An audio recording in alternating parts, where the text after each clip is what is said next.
अध्याय 1। राक्षस का आगमन। कैलाश पर्वत की शांत चोटियों पर, जहां बर्फ से ढकी चट्टानें अनंत काल से मौन गवाह हैं, भगवान शिव गहन ध्यान में लीन थे। उनके जटाजूट हवा में लहरा रहे थे और उनके शरीर से एक दिव्य तेज निकल रहा था जो चारों ओर फैल रहा था।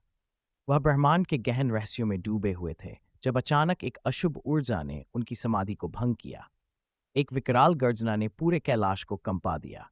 शिव ने अपनी आंखें खोली, जिनमें क्रोध और शांति का अद्भुत मिश्रण था। उनके सामने एक विशाल राक्षस खड़ा था जिसके शरीर से काली ऊर्जा निकल रही थी। उसके विशाल सींग, लाल आंखें और भयानक रूप ने पूरे वातावरण को अंधेरे में डुबो दिया। मैं हूं महाकाल, जो तुम्हारे ब्रह्मांड के संतुलन को नष्ट करने आया हूं, राक्षस ने गरजते हुए कहा। शिव शांत खड़े रहे, उनके चेहरे पर कोई भाव नहीं था।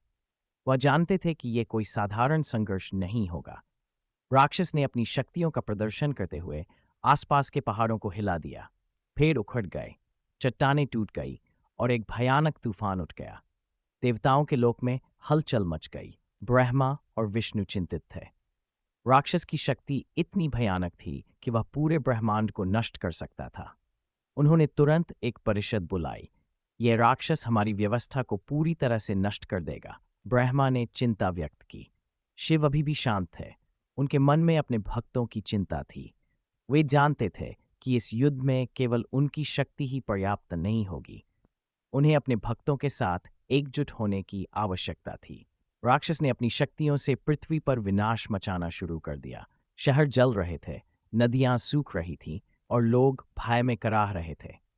यह स्पष्ट था कि राक्षस का उद्देश्य केवल विनाश था। शिव ने अपने तीसरे नेत्र को खोला, जिससे एक तीव्र प्रकाश निकला। उन्होंने महसूस किया कि उन्हें अपनी शक्तियों पर पुनर्विचार करने की आवश्यकता है। वे जानते थे कि इस बार उनका संघर्ष केवल युद्ध तक सीमित नहीं रहेगा। मुझे अपने भक्तों को एकजुट करना होगा, शिव ने स्वयं से कहा। देवताओं की परिषद ने निर्णय लिया कि शिव ही एकमात्र ऐसे देवता हैं जो इस राक्षस का सामना कर सकते हैं। लेकिन शिव को अपनी शक्तियों पर संदेह था। क्या वह वास्तव में इस चुनौती का सामना कर पाएंगे? राक्षस हर क्षण अधिक शक्तिशाली होता जा रहा था। शिव को जल्द ही निर्णय लेना था, या तो लड़ना या सब कुछ खो देना।